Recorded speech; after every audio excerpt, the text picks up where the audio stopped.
I am Sarah Ruffi, the woman warrior lawyer, and today my guest is David Krekeler. Mr. Krekeler, would you care to introduce yourself and briefly tell us what you do? Sure. I'm David Krekeler. I solve financial problems primarily for businesses and farms that are in financial trouble. It's a very rewarding line of work, helping people and keeping people employed. When I'm not doing that, I am either out exercising in this frigid weather. I'll be inside tonight, or I'm maybe having my grandpa's Sunday dinner with my family. And would that be when David Krekeler, bartender extraordinaire, takes over? Yes, we do try to do cocktail of the week on Sunday nights. And who comes up with the cocktail of the week?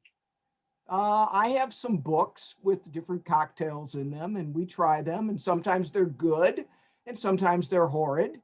But we do experimenting, not every week, but often.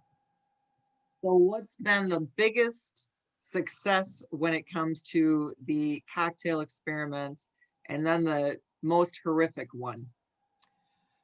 Oh, I don't know about the most horrific. There have been a bunch there. And I'm going to be at a loss for names, but I can tell you what they look like. One is that my wife really likes is a bright blue, something like a blue shark, I think, electric shark. That's the name of it. I'll be happy to send you the recipe. And then we make one coming up next month because we've done it the last two St. Patrick's Days. Instead of just having Guinness beer, we make a sort of rose-colored, in fact, I think it's called Wild Irish Rose. And that's been one of my favorites. I've liked that one so much that I actually have given it as a wedding present, where I'll include the liquor and the glasses and the mixes that go with it. And that's how much we like that one. Well, and my Wild Irish Rose sounds a bit Irish, and Krekeler doesn't seem to be in the Irish genre. Not at all, but I married an Irish woman. There you go. Now you got the connection. So before we get too far in, gotta ask, the 800-pound gorilla, is he joining us this evening? And tell us a little bit about your 800-pound gorilla in the room. Well, you know, it makes a nice background. It's a good conversation piece. And it actually came about with some lawyers that you might know. There was a lawyer named Mark Bromley. Mark was from Lancaster, Grant County, southwest area of the state.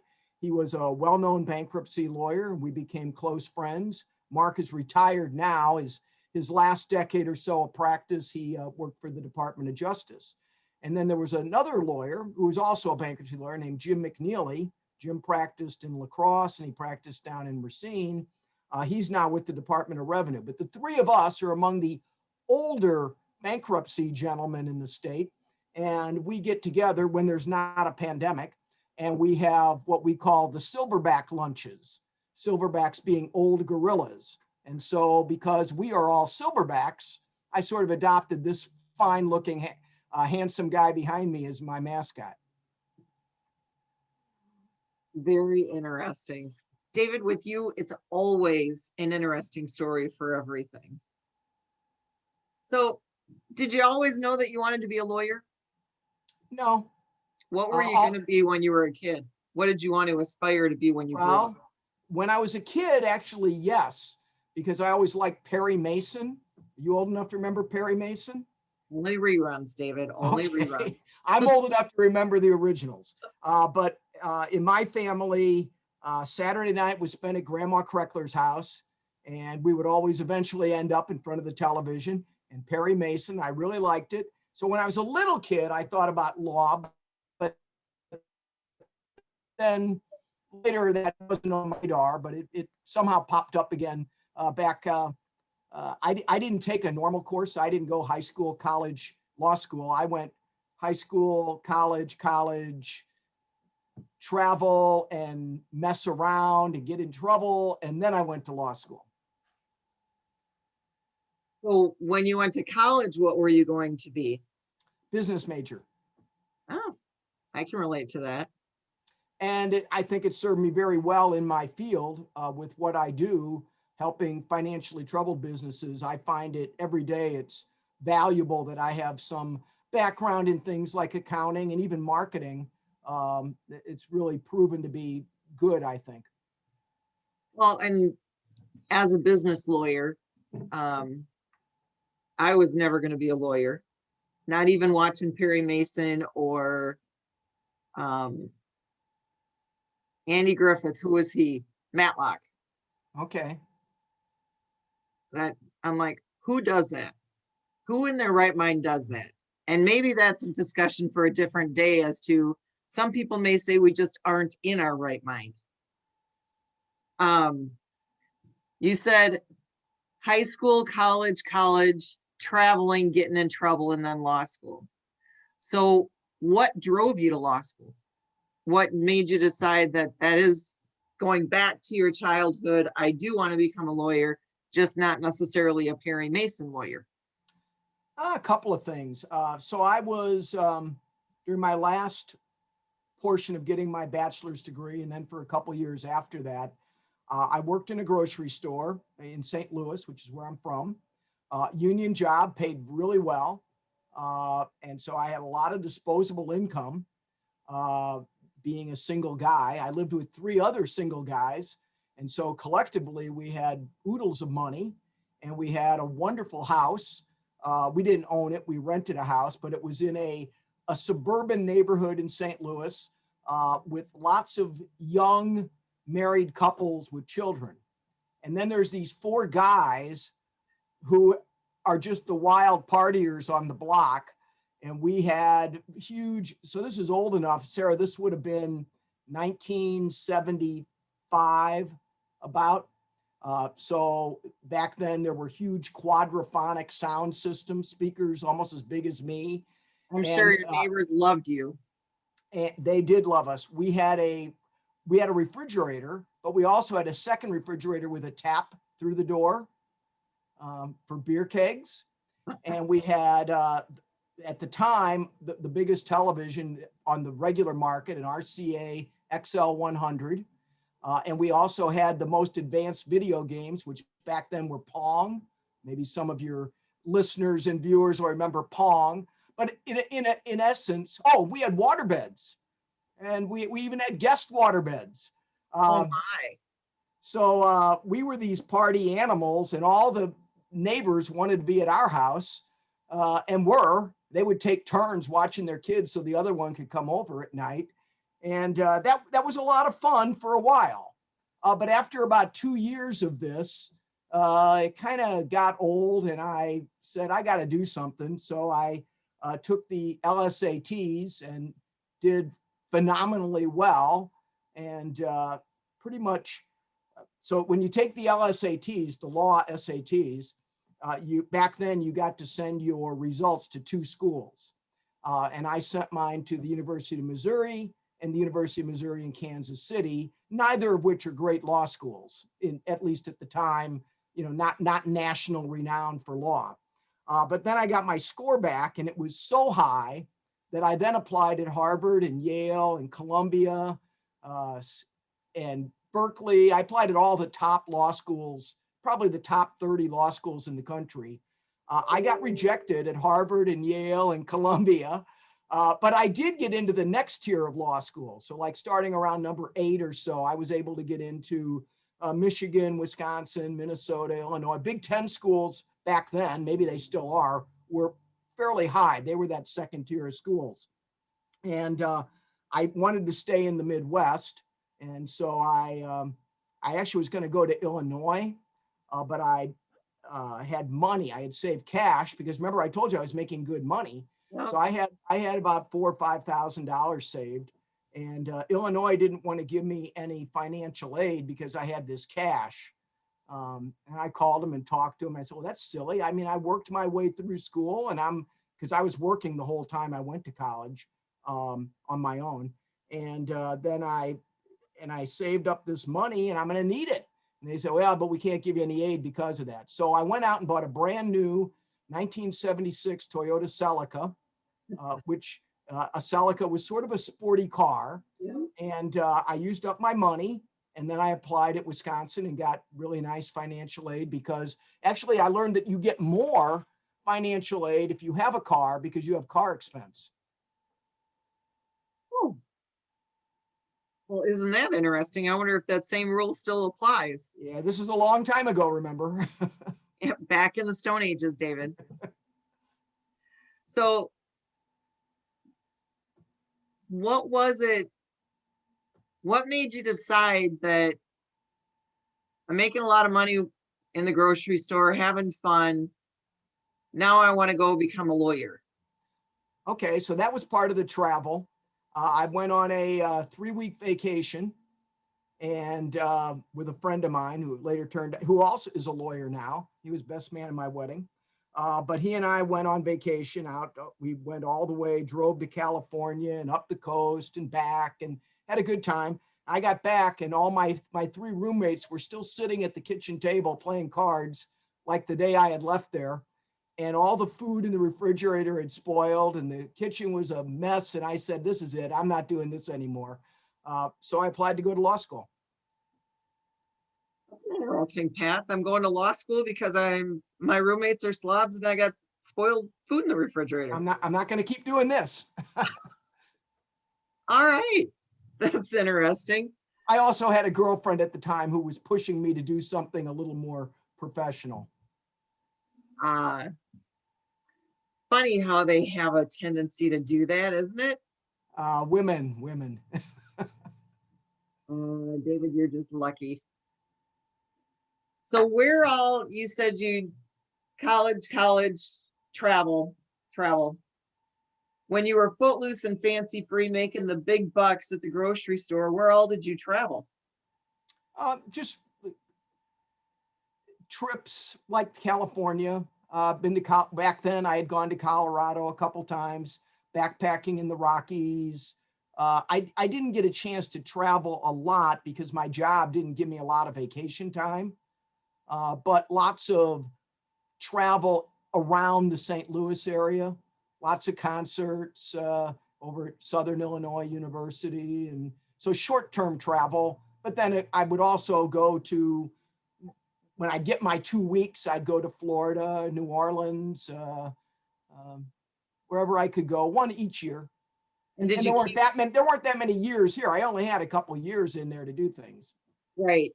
And once you started practicing law, got married, had kids, did you still have the travel bug, and do you still travel? Well, this year we don't travel at all. Well, and last year we didn't travel at all either. Yeah. I wouldn't say I have a travel bug. I'm much more of a homebody. My wife likes to travel much more than I do. But the highlight of my year every year is my social year is an annual vacation I do with my 4 younger brothers. And we rent a house somewhere, a different place every year. We rent a big house and we go, and our families come. And one of the nice things, you have children, so and I know they do things with you, but I know a lot of families that isn't true. And I know a lot of families, they could never get all their siblings together every year for a week together. They would go nuts. But not only do my brothers and I come and our spouses, but my kids always want to come, which tells me it must be a good time if my kids at all ages have always wanted to go to this thing. Because you must be doing something right.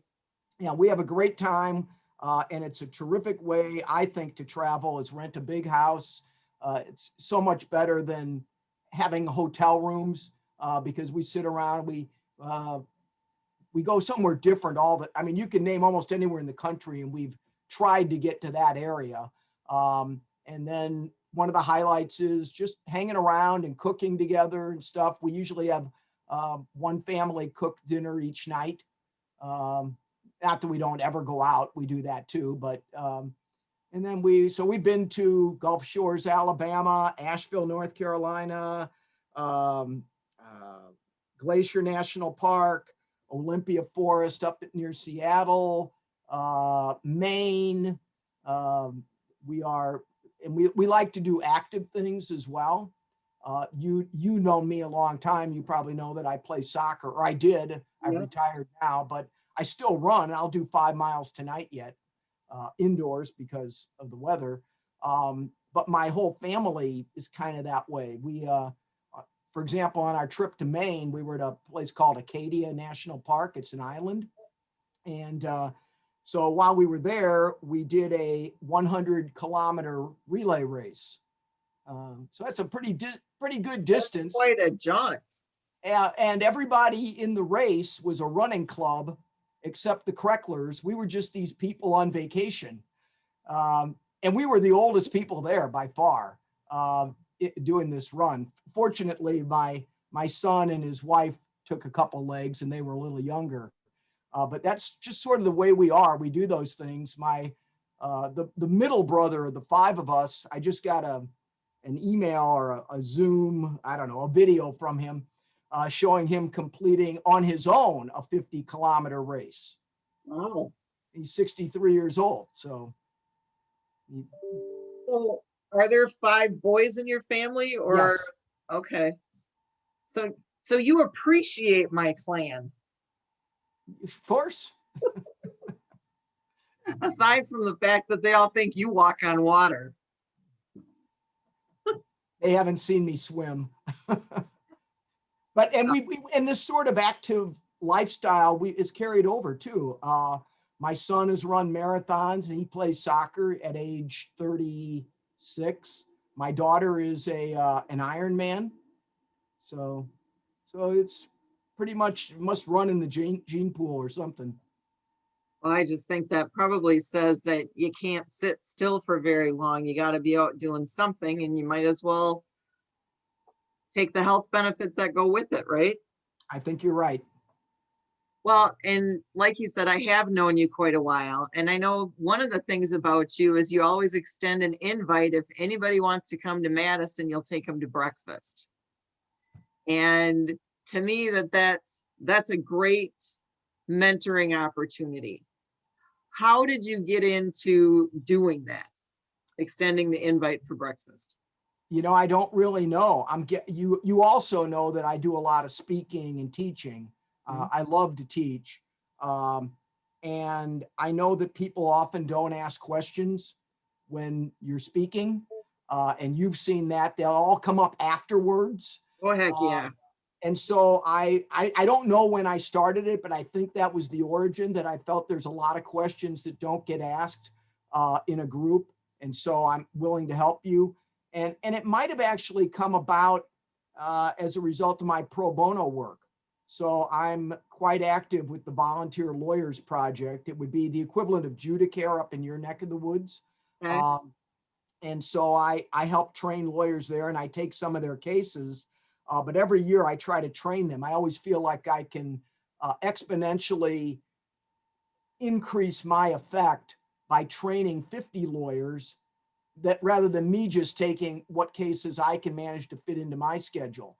And so to encourage lawyers to take these cases, I started saying, take it and I will help you. If you hit a snag, call me. I'll take you out to breakfast. We'll look at your case together, bring it with you. I'll help you solve the problem. And it's worked out really nicely. I get, again, pandemic, but before this year, I would have 3 or 4 breakfasts a year with lawyers, helping them with their pro bono cases, which I think is great, because there's a real need for those services, and I can do so much more helping other people take them than I can if I just take them. Well, it's a way to leverage yourself and leverage your impact in the community. So how did you get involved with the Volunteer Lawyers Project in your pro bono work? I don't know. It's been so long. Well, maybe that's the better question. How long have you been doing it, David? Boy, I'd have to go out and look at my bookshelf. I'm going to guess I've been training them every year. They have a big annual event, probably at least a dozen years. So. Okay. So you are very active. I know you're active with the bankruptcy bar or section of the state bar. You're clearly active with the solo and small firm conference, because that's how I met you. How do you design your day to allow you the time to do all of these things? I don't Aside from have, your wife not seeing you very much. um, well, my wife has never seen me much. I've always worked. So I started my own firm in 1982. I quit my job on Tuesday. I got married on Saturday, left for my honeymoon Sunday night, came back the following Sunday and started a law firm on Monday. And as you probably know, since you've started your own firm, when you start a law firm or probably any business, there's a great adrenaline rush and there's no money. So you work really, really hard for a number of years until you learn how to make money. So I've always worked 7 days a week, which is why I think I mentioned it before we went on air here, that I do my grandpa's Sunday dinner on Sunday evening. So a few years ago, slowly I've cut back, and you're right. My wife has a lot to do with this. One year she left me a card saying I need to slow down and smell the coffee, whatever that means. So I began taking her out for coffee on Saturday mornings before I would go to work. And we've expanded that. Now it's Saturday and Sunday mornings. Well, you're learning, David. It's taken you long enough. Congratulations. And so not only do I not get to the office early on Sunday because I'm having coffee with her, but then I leave early for Grandpa's Sunday dinner, which usually I don't have a newspaper right in front of me. I have today's paper is the taste section in the Wisconsin State Journal. So I look in there and see if I have something I want to make. And there is some stuff. So this weekend, I'll probably make one of the recipes out of this week's paper. And then So for Grandpa's Sunday dinner, it's Grandpa as the bartender and the chef. well, Or do not you get exactly. help? My wife would definitely say she has a hand in this or two.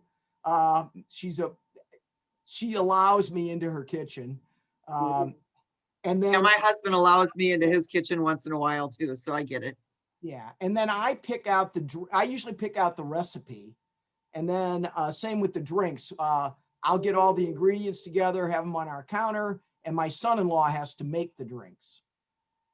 So it's truly a family affair. It is. And so do you think and pair your cocktails with your meal? A little bit. And do you make special drinks for the grandkids then too? Yeah, my granddaughter, who is She's pretty little though, isn't she? she's 2 years, 8 months, something like that. 2 years, 9 months. She likes her wine, so we give her cranberry juice with a little water in it so that it'll fizz. And so that's her wine, and she has her own little wine glass. Might as well start her young. This is Wisconsin, Sarah. Well, but wouldn't that be more beer than wine, David? Yeah, but I don't know how to make fake beer. That's true. So do you think you're living your purpose? Living my purpose. I am living a purpose. I have a purposeful life. Sometimes that becomes nearly overwhelming because I have a lot of responsibilities, and I'm sure you feel the same thing, maybe on a slightly smaller scale than I have it. But I have about 25 people working here, and I feel good that I'm able to keep those people employed. I feel good that I'm helping a lot of small businesses and farms and even individuals. So there's a lot of purpose in my life. I'm not sure if that answers your question or not when you say purpose driven. But I do feel like I do a lot of good. So what do you find most fulfilling about helping businesses that are in financial distress? Well, when we're successful, it's awesome. I mean, we've kept people employed. A lot of those people are extremely thankful. That's not always true in the legal profession. At one time I was a general practitioner at the start of my career for about 10 years. So I've done divorce and drunk driving and corporate and real estate and misdemeanors and you name it. I've done almost everything except patents and admiralty law.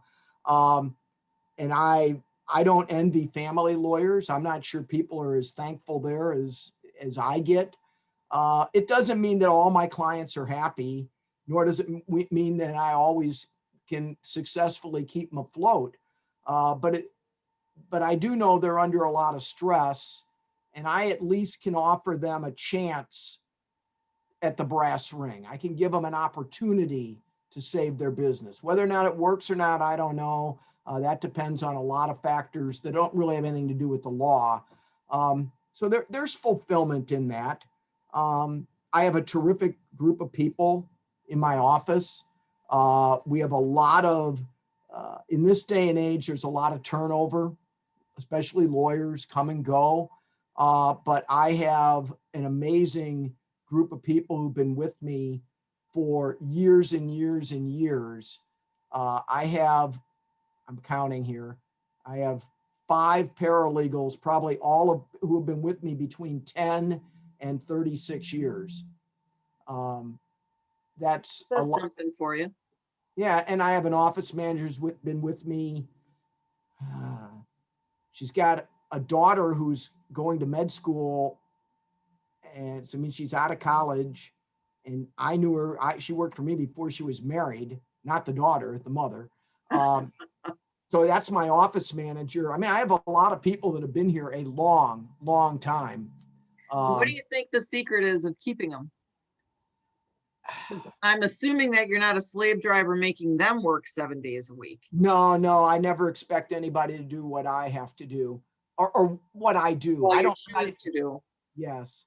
I don't know. And I wish I did, because if I knew the answer to that, then everybody would stay here. Nobody would ever move on. So I don't pretend to know the answer. In fact, one of my biggest weaknesses, I think, is personnel.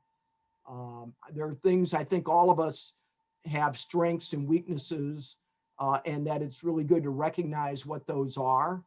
And so I think I know what I'm good at, and I hope I recognize what I'm not good at. And I think one of those weaknesses is actually handling personnel in a business setting. I don't necessarily think I'm very good at that.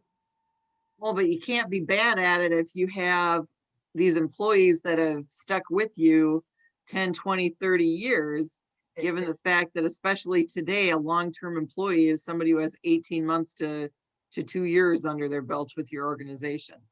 And you may well be right about that, but I just feel like lawyers come and then they move on, and there's reasons for that. If they're working here for me, they're getting my cases. So in effect, I'm not exactly a solo, but I'm sort of close to being a solo lawyer with a lot of people handling my cases. So we may have about 25 people, and I think we have 9 lawyers, but I bring in it's got to be at least 85% of all the work for the firm. So other lawyers are working for me. And I think that for some lawyers, that's not as fulfilling maybe as having their own practices. And so a young bankruptcy lawyer can come here and work here and get some really great experience, and then have no problem going somewhere else and being the bankruptcy lawyer in that firm. So, but do you think in terms of making rain, since you bring in 85% of the work in your office, and I know you and I have talked about this and we've done presentations, what do you do inside your firm to help the other attorneys develop their own book of business, if anything? I'm especially working on that now, because I'm at an age where I would like to see them. For many years, it didn't matter. I was happy to just, fine, just come on in and do my work. But now I'm reaching an age where I actually would like to maybe work a little less. I mentioned that I do my dinner. That's with my daughter and her family, but my son and his family are up in Minneapolis. So if we didn't have a pandemic, I would be trying to take off every Friday, or at least every other Friday, and go to Minneapolis now. So to do that means that somebody else is going to have to pick something up. So I am working with them, and I try to have every lawyer in our firm have a marketing plan. I can't set it up for them because not everybody markets the same way. I think all of us, no matter what our occupation, certainly if we're self-employed, like you and I, we're always marketing. We have a brand. It is always out there. Every interaction we have with people is an interaction with our brand. But not everybody, and we're always selling. We're always in sales because you're selling. I'm selling right now just by being here because people see me and they either are building up trust and confidence in me based on that and on you, in you as we sit here, or they're not. But not everybody can market the same way. So it's really important that lawyers, I think, maybe more than some other people, do their marketing in a way that they're comfortable with. Because if you're not comfortable with that method, you won't be any good at it. So I try to get them, I bring up their marketing plans, I work with them, but some things I can help with a lot more than others. So as you know, I do a lot of speaking and teaching. To me, that I'm comfortable and I like that, but not everybody does. So it's much harder for me to help people whose comfort zone is more having lunch with someone else. And there's a lot of lawyers that is their marketing. Lawyers who play golf to do their rainmaking. So what I do to help them is going to vary depending on the lawyer and depending on that lawyer's enthusiasm for it. You know, you can't, you can, how's it go? You lead a horse to water, but you can't make them drink. So I can tell lawyers that they should be marketing and they should be writing articles or they should be going to this networking event or whatever it may be, but you can't make them do it. And so some people want to do that and others do not. You've probably seen that yourself, either in the firm you worked for or with some of your associates. Yeah. Well, and you know, David, I did write a book that includes a chapter on that. And you know, Sarah, I did read your book and I wrote a review for the state bar. Oh, did you? Yeah. I didn't know you wrote a review. I didn't tell you. What's Oh, that? you know, I might have told you when I bought the book and had you sign my copy. You said you were going to, but I didn't know that there was one actually I done. did. I don't think they've published it yet. Maybe they didn't like it. I don't know. Ah, well, thank you very much.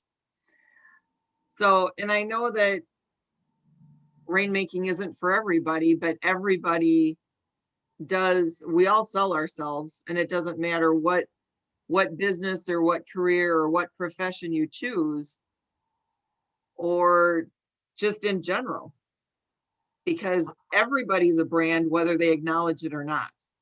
Even if you're working in corporate America, you have a brand within your company and you're selling yourself to advance. Well, and in your private world, you're selling yourself to your significant other or to people. Do you want to be friends with them? Whatever. Don't tell that to my wife. She'll take it back to the return desk.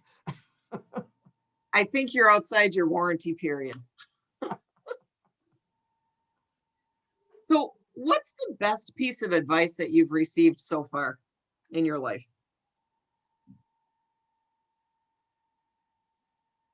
I don't know if there's a cliche that I could say, but there's a few things.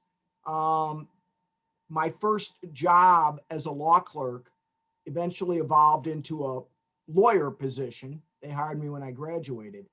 And I worked for a small firm here in Madison with 3 partners. They each did different things, but I learned so much from them. And it wasn't like they were really mentors where they'd call me in and sit with me and that sort of thing. But I was able just to observe the way they practice law. I learned so much about detail work, which I think has been really good for me. And I try to impart that need to be detailed to my younger lawyers. I don't know if I have a bit of advice. When I decided to start my own firm, that was a big decision. I was undecided. I didn't know whether I should leave the firm I was at, which was the one I was just talking about. They had been good to me. They hired me out of law school. I liked them, but I wasn't making a lot of money, and I felt I could be doing better. And so I talked to a friend of mine, the same guy I went to California with, the lawyer in St. Louis now. And I said, Kevin, here's what I'm confronted with. I'm thinking about this. And he gave me some advice that I think maybe altered my overall career. And he said, because at that time I was weighing an offer from a real estate firm where I would be in-house counsel doing commercial real estate. And I had quite a bit of real estate background at the firm I was working in. And Kevin said, you can always go in-house or government, but it's a lot harder if you're in-house or in government and then you want to go into private practice because you lost all those years of building up your practice. And I think that's true. And I took that advice to heart. And that's one of the reasons I decided actually to spurn the real estate firm and actually start on my own. So what made you decide that when you were going to start on your own, you were going to focus on bankruptcy, or didn't you focus on bankruptcy initially? Didn't at all. I was a general practitioner. Oh, And so I did, in fact, I've heard people say that it's called door law, that I'll represent anybody who comes in the door. And so when I think back on it, my life has had sort of some trials and tribulations. So I started this law firm, as I said, right after I got married, same week. And there were three of us. I had no clientele at all. They both had some clients. You could fit all of my clients' files into a banker's box. That's how many I had, like two. But they brought me in as an equal partner and I did all the administrative work. So there's nothing in my law firm that anyone does that I haven't done before. I know that feeling. Yep. Right. So I've done payroll and I've bought copiers and I've fixed things. I've actually chased down birds that got in and bats. And I've also chased homeless people out of the restroom. And I've dealt with clogged toilets, you name it, I've done it. But that gets a little bit out of this. So I was a general practitioner with these guys. And how I got into bankruptcy came about, I didn't plan it. I had a case in Iowa County, which is one county west of Madison. And at the time, Iowa County was a very, very rural county. Right now, Land's End is out there. So, I mean, they've got a big business. But at the time, I was representing the owners of a feed mill. And the feed mill was one of the largest employers in Iowa County. It probably had maybe 30 people working there. And Iowa County is not a large county. It still is not. But I was representing these owners, and every other law firm in the county was on the other side. They all represented creditors. And I'm this young guy. This would have been, I had probably been practicing 3 to 4 years at the time, maybe I don't think 5. And so I didn't really know what I was doing, but I with a lot of hard work and probably a lot of luck, I got a really, really good result. And this would have been 1983. And that was the start, for any of your viewers who are old enough to remember the farm crisis. That was the start of the farm crisis. So here I am representing an ag-related business in a rural ag county as the farm crisis, farmers are just starting to have problems. And so a couple of lawyers in Iowa County referred their farm client to me. And hard work, if you're going to work 7 days a week, you may as well spend your time being the most prepared person in the room. Yep. So I was always the most prepared person in the room.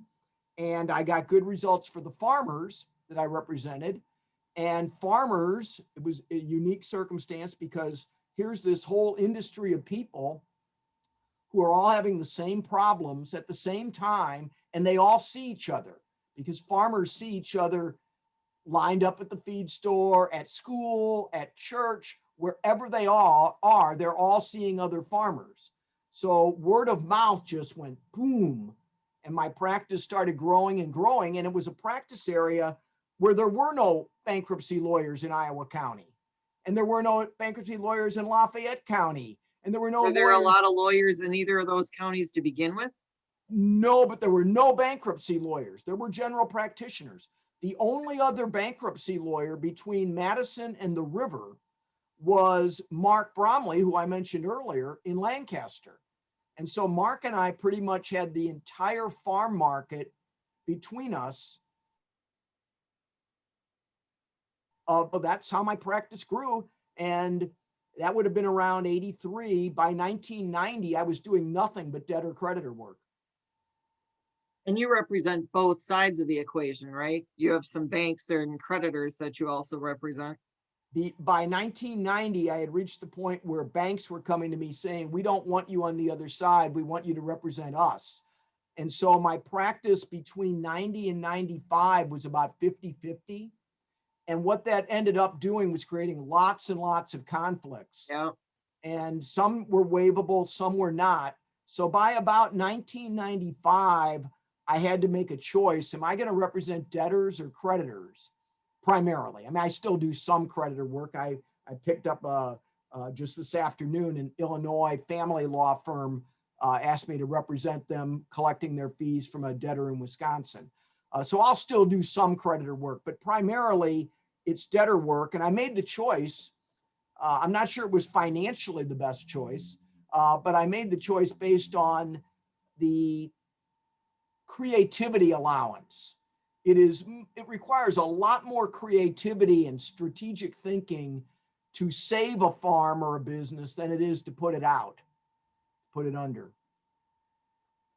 So I like that, the creativity and the strategic thinking. And I do a lot of thinking outside the box and trying to be creative and coming up with solutions that aren't abundantly clear for a lot of people. Do you find that to be one of the reasons why your clients are come out of this satisfied, that you don't go into it with the impression of we're going to close the doors and this is how to do it? Sure. So I mentioned earlier strengths and weaknesses. So strengths, one of my strengths, I think, is strategy. And some people might call it creativity. I don't necessarily believe that I'm creative. I do believe that I study a lot and I read a lot. And to me, creativity is something you've stolen or borrowed from someone else. Nobody just makes things up themselves. It's always based on something else that we've seen. So I do a lot of, you might like this. So because you're heavily into practice management and that sort of thing. So instead of reading law management books, and I've read plenty of them, I'll read accounting or engineering management books and then think about how can I adapt this to law. So that's in running my practice. But other people look at those kinds of things then, and the same with law. I'm sure not 48 hours goes by that I haven't read some law, some legalese. I don't mean law management. I mean real law cases or something. And it's amazing how then somehow a week later, that case, that situation will come up. And so if you could see my basement or even my bathroom. So in my bathroom, on my side of the counter is a stack of cases. And while I'm brushing my teeth, I will start reading a case. And it may take me 3 or 4 days of brushing my teeth to get through that case, but then it leaves the bathroom and I do something with it. And One so, way to time how long you're brushing your teeth there, David. right. So I get my creativity, I think, just from study and finding ideas that maybe I can adapt somewhere else. But I do think that's one of my strengths. And strategy is a little different than creativity, I think. Strategy, I think, has a lot to do with, at least strategic thinking, might have a lot to do with how we're brought up and what we do when we're young. So when I was little, my mom had me playing card games at a really early age. I remember playing canasta when I was about 5. Um, Why? and I was always big on board games. And I think that that actually was good. I think it really helped me. Um, I think it helps me now that because I always was both competitive and dealing with games that involved thought and strategy rather than chance. I think that was a really good background for me. I I would tend to agree because I'm kind of the same way. And the other thing that I think helps, I like putting together puzzles, and I look at all my cases and all of the stuff that I work on almost as a puzzle, that everything needs to fit together. But how do you need to turn things and manipulate them to make them work? And have I seen something like this before? Can I beg, borrow, or steal from another case or something I read or something I watched? And it's really interesting how things work together and they meld together. But I couldn't agree more. Um, I look at everything because my practice is so focused on financial problem solving.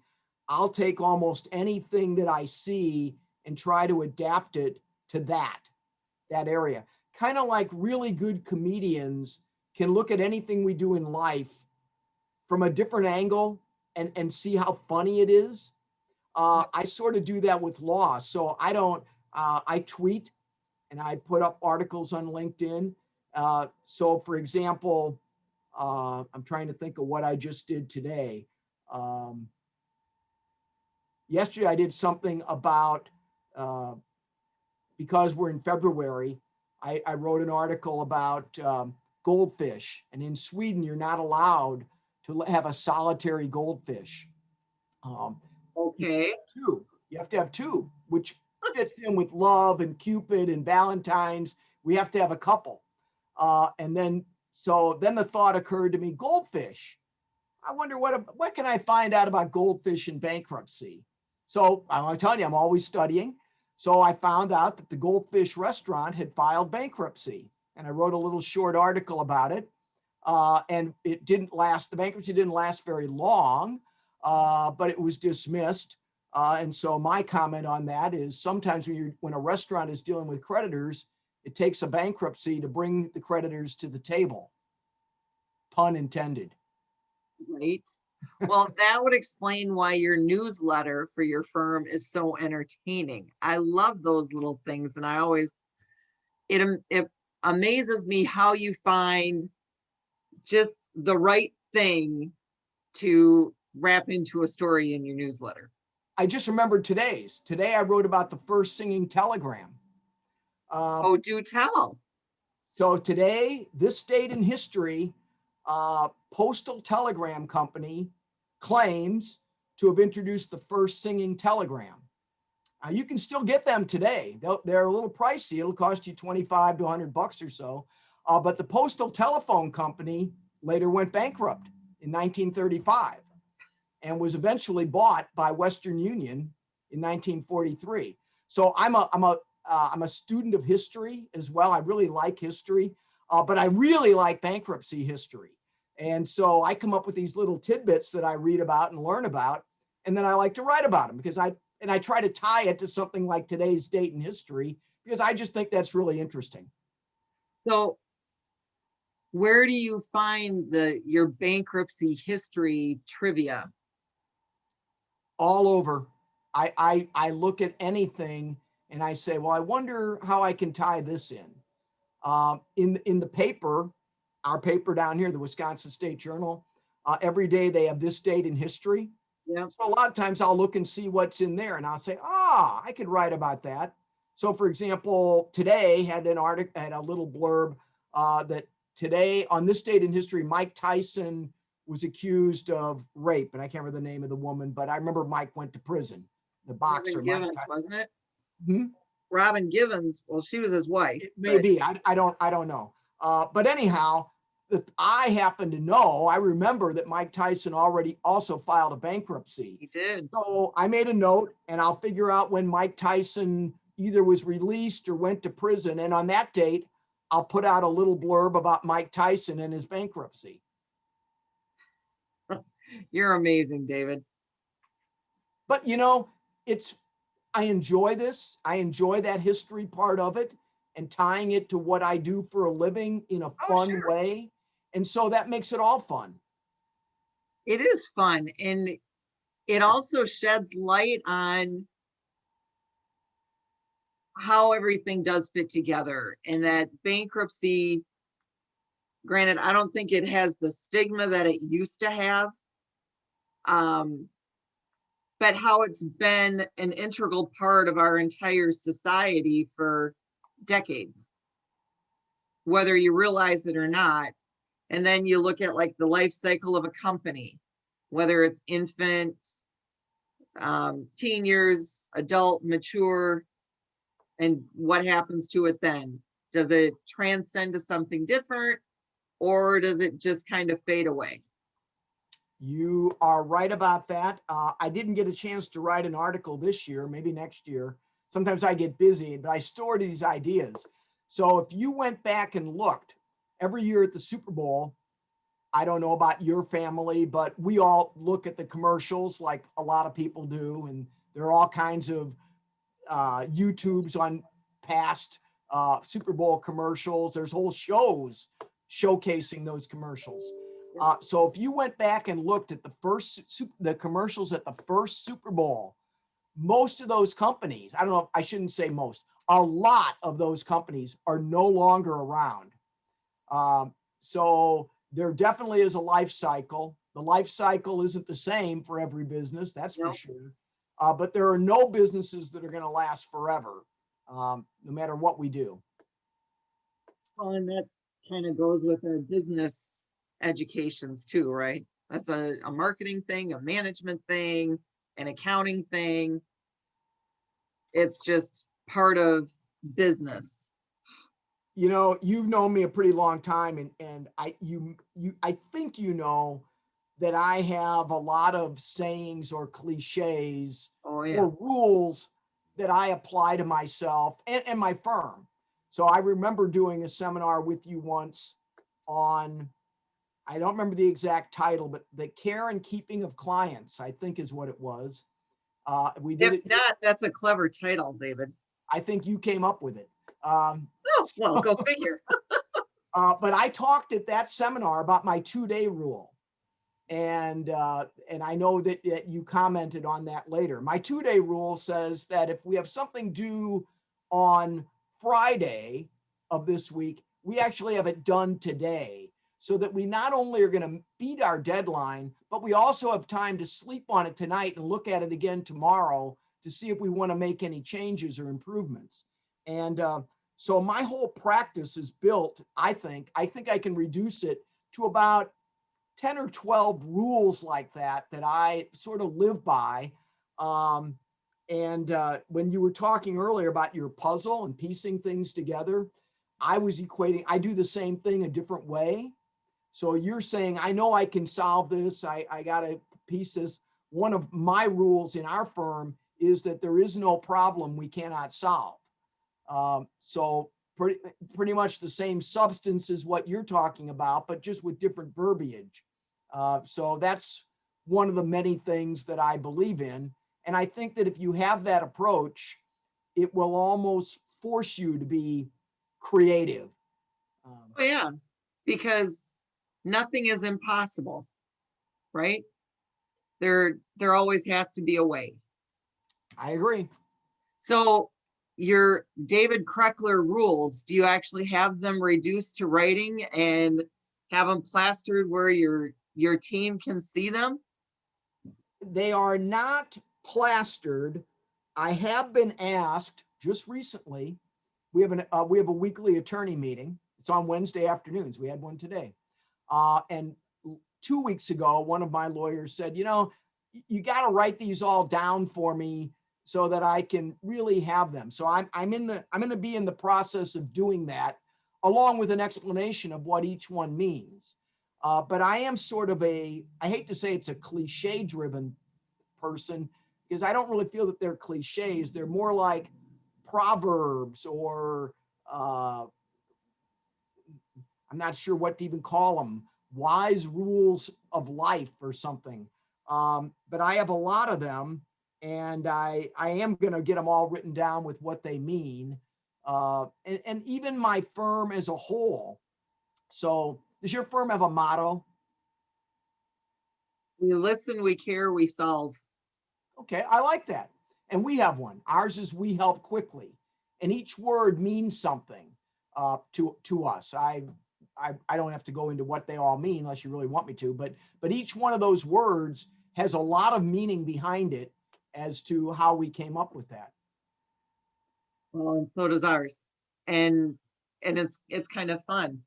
You know, David, I think a number of years ago you told me you were going to write a book. I did. I just haven't published it yet. It's about a 95-page manuscript right now, and it will get I'm going on the record in public saying it will get published this year. I'll hold you to it. What's the title?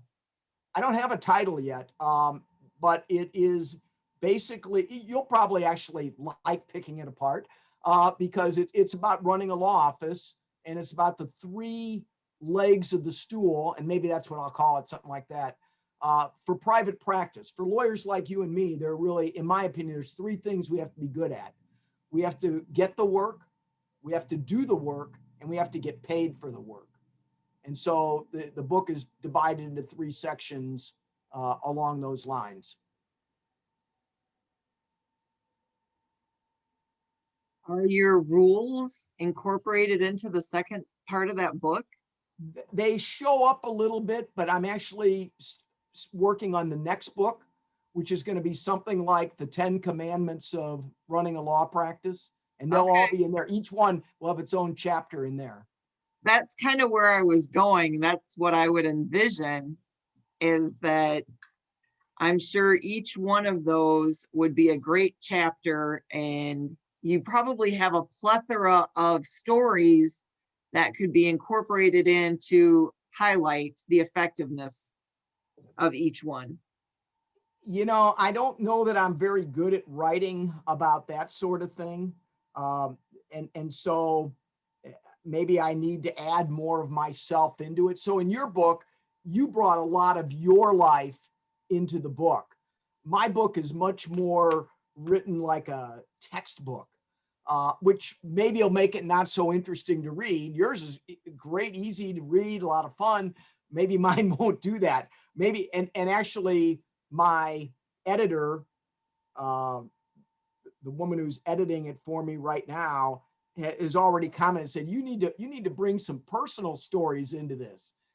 So maybe by the time she's done, we'll have some of my personal stories in there. But I don't ever think that way about myself, that I should write about me. I usually write about what can I teach. Yeah, but think about, you've sat through enough of my presentations. I think people learn by, here's the point, here's a story highlighting the point, and now I'm going to tell you what you just heard to remember the point. And the one thing, when you're using your own stories, you don't have to try to think about what the facts were, because you've been there, done that. And what I should do is actually have my stories like logged or in a database or something by topic. But it's like God, divine intervention, that when I need a story to prove a point, it just shows up. And even if you're not very good at, you don't think you're very good at telling stories, I would beg to differ. But maybe you have a conversation with your editor if she's doing any of the almost like ghostwriting for you. No, I wrote it all. She's just massaging. Editing it, massaging it. But maybe you start telling, you have a brainstorming session and you have a recorder going and start talking about one of the points. And during that discussion, a story is going to materialize.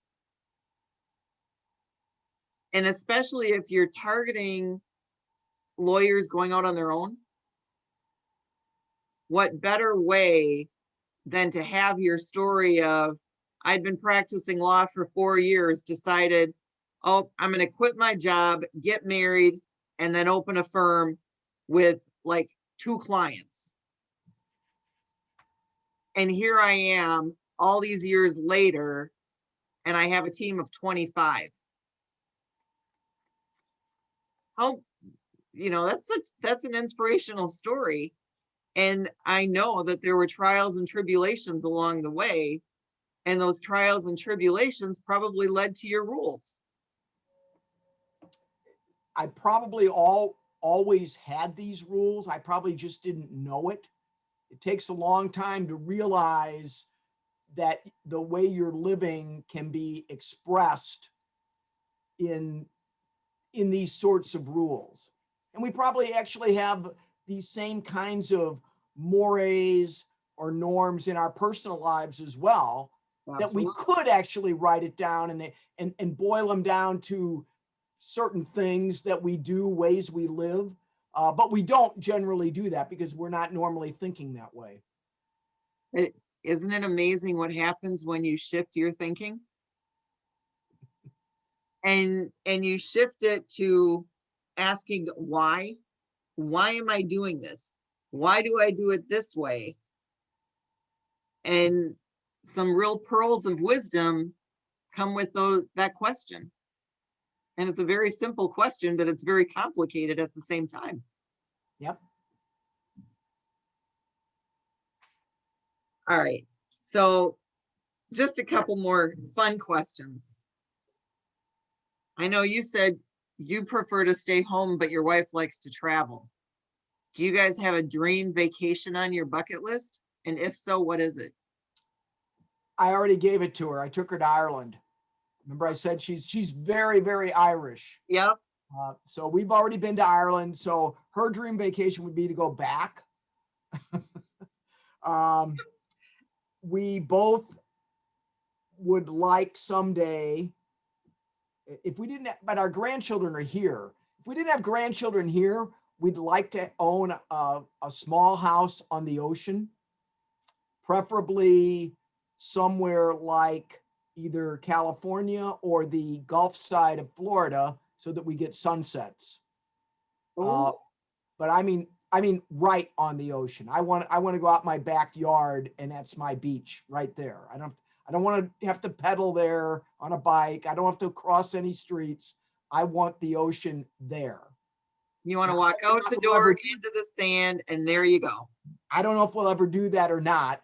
But that's sort of it's not a vacation. It would be like a permanent vacation. It would be we'd still come back here for summers because is there a better place than Wisconsin in the summer?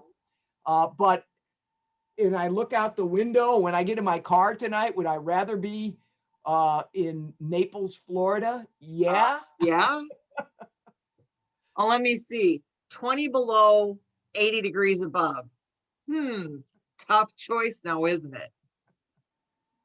So we had brought up or discussed the complications or how different last year was with the lockdowns and everything. What's one thing that you learned during the lockdowns that you're going to incorporate into your life? How to Zoom, how to do this, how to get techie. I don't think I'll ever be a techie, but I do Zoom and it works. It's working right now. And so if I had to pick one thing off the top of my head, that's probably it, that I have learned that I can actually function like this. Well, and you even got the whole background thing going, which I got my real background going. So there you go. You're a step ahead of me even, David. And one final question. What is one thing, if you could simply snap your fingers without any work required, what's one thing that you would change about today's society? Society in general. In general. I wish that we could have, so society sort of implies politics because it's so pervasive. And I wish that people could actually have a discussion of pros and cons without it devolving. And I see this even with friends, and I don't care what side they're on. It's very, very difficult to have a logical discussion, I think, these days. And I wish that as a whole in society, we looked more at logic rather than emotions. I think we would be better served. I would tend to agree with that, because emotions can run high, but if you take it down and strip the emotions and just communicate and try to be logical, to me, being logical kind of goes along with common sense. It's not so common anymore. I've often thought that lawyers should be required to take a course in logic. I did. I've often thought that that's been good for me as far as reasoning and coming to conclusions. And I think lawyers, maybe even more than most people, would benefit from having taken logic, maybe as a senior in high school or sometime in college. It's something to be said for that. And that goes, the logic goes along with your strategic approach to things. Probably I like to think that everything I'm doing makes sense. Well, that's a good thing, right? So, David, I certainly appreciate you spending some time with me. And even though I've known you a long time, I learned quite a few things tonight. So, thank you very much. I hope you're And not going to blackmail me now. oh, I'm not that mean. I'm afraid the gorilla would come after me then, or the silverback that's in front of it. But it was fun, and check out You and Your Life on the Woman Warrior Lawyer YouTube channel, and you can check out Mr. Krekeler's interview along with the other ones that I've done of interesting people who live life on their terms. So thank you very much and have a great day. Thank you, Sarah. Nice to be with you. Bye. Bye.